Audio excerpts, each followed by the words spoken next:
show for most moms. That Yeah, should go on on the the poster? poster. I like the Pretty most. good. Yeah. not every mom. What exactly is it you plan on doing once we find your daddy? Gonna bring him to justice. So people know that how they conduct themselves matters. And they don't give up hope. I mean, from the get-go, it was, we want to tell a new story. Like, hey, what's the main character of Fallout? Like, it's the world. Let's approach it, not that it's a game, but approach it like it's the next chapter, regardless of whether it's a game or a TV. Like, what would that look like? How do we present the world? And I think they've just done an incredible job with this new story in that and the characters. And so I think that helped it be an adaptation of the world of Fallout as opposed to a specific game. We're actually beginning to get along.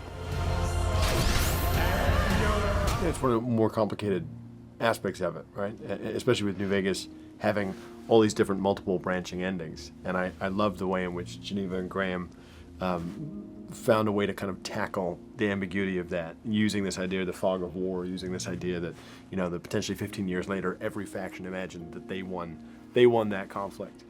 Which, you know, you get to my age and you start to look at the world and you look at this sort of hedonic cycle of conflict around the world, and it's like, well, that's kind of how it works, you know.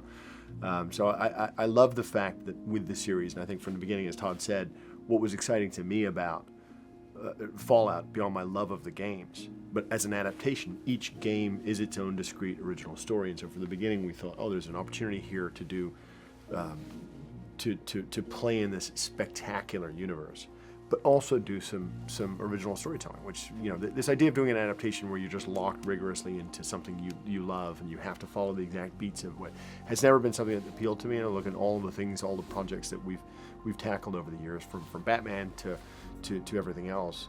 You want a little bit of room to tell a story, and the opportunity that Todd afforded us here with that was just extraordinary. I think that's one of the things you really nail with the show. There's a bunch of things, but it's exactly that. Like, as a fan of the game, I go into it and I feel comfortable. It's recognizable, but it's also new. But then also someone like my mum, who's never played the games, loves the show as well. My mom too. Yeah. My mom does not. She tapped out. She's like, I'll never play one of your games, but I'll watch the show. She's like, I couldn't get through the first episode. Yeah, my mom So will never violent. See it. too many heads explained. Well, my mom loved it, so She is good. we're taste. good. It's a show for most mums. That's what we'll say. Like a show for most moms. That Yeah, should go on on the the poster? poster. I like the Pretty good. most. Yeah. Many a tear has to fall, Crazy things. but it's all Unnatural things. in the game. But good people? No. That girl I met. All in the wonderful game. I would be a good person too if I grew up in some cozy little impenetrable home.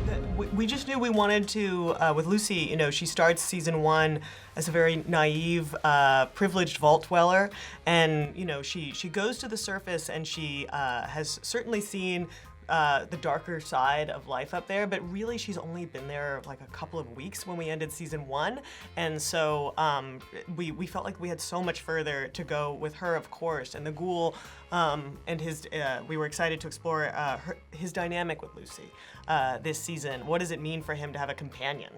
Which, you know, every gamer can relate to. Do you want this companion or not?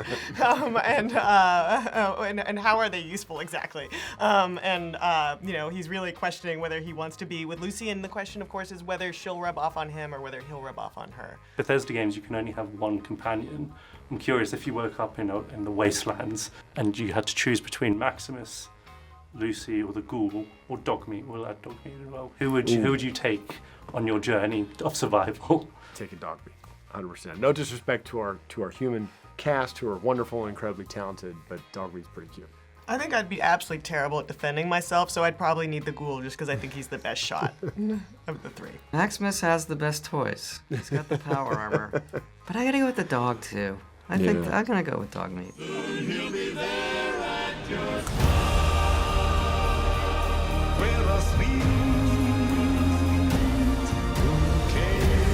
I understand we're discussing a civil war.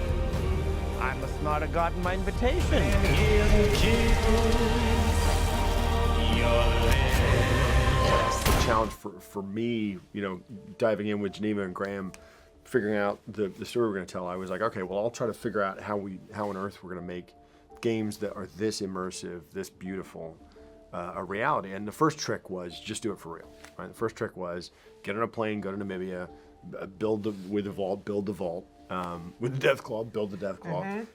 Try to build as much reality in front of the camera as possible, because if you're competing with some of those beautifully imagined games of all time, you're not going to do well if you just use computer graphics.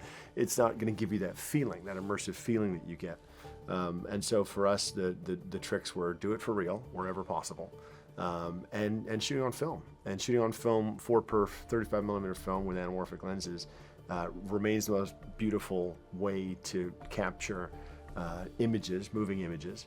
Those anamorphic lenses have their own feeling and quality to them that speak to the entire history of cinema. But I think when you engage with this question of why would you adapt something as beloved as these games into your medium, right? The fun of taking Todd's universe and putting it on 35mm film, to me, is where we get to say, no, this is what a movie can do, what a show can do. This is what it feels like to bring it into that universe. So shooting on film, which is something that Amazon supported, and I thought was actually kind of a crucial decision, is part of what gives it that feeling. I wonder if anyone survived.